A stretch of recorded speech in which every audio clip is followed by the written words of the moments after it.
And we're back to learning Affinity in the year day 84. Let me show the 3D effect. Gotta add it to a text element, and let me change the fill color to maybe red.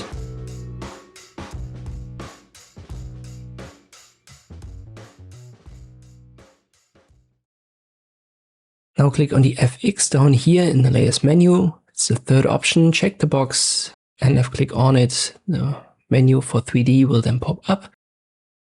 The first couple of options are actually similar to the ones that we've used in the last video for bevel and embed.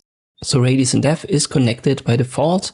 You can click on this link icon to detach that, but usually it's a good idea to keep it connected, and it's basically the intensity. In this case, you cannot exceed the limits of a text, obviously, so it's not exactly like the radius of the bevel and embed.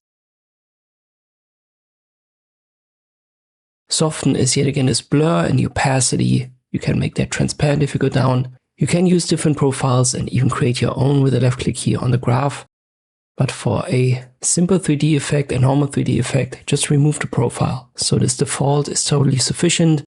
When you add profiles, you're gonna get interesting and more abstract results. But for a specific 3D, as I've said, just remove it. Direction down here is very important. It adjusts the azimuth and the elevation, but if you left click, drag here on the circle, you can do that in real time. So this is, I think, the more intuitive way to adjust it.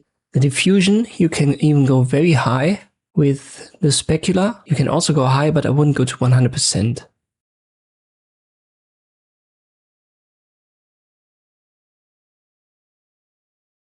And then the shininess, here you can go somewhat high, but I wouldn't go higher than 2/3, so like 60 to 70% should be the limit for most. The color for the specular and the ambient I would keep to white, and the ambient in particular I wouldn't go too high. So this is something that I would always stay below 50%.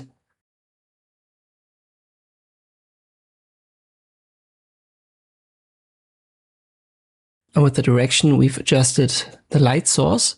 And you can add more. Right here, just click on add, and then you can choose via the dropdown which light source you want to adjust.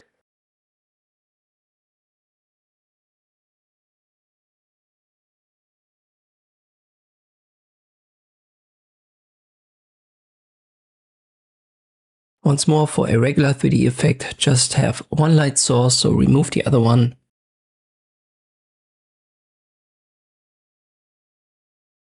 And once again, you need to check this box, that's very important, or this effect will be turned off. And this can create a 3D effect in Affinity. I hope this video was helpful, thank you for watching, and I'll see you next time.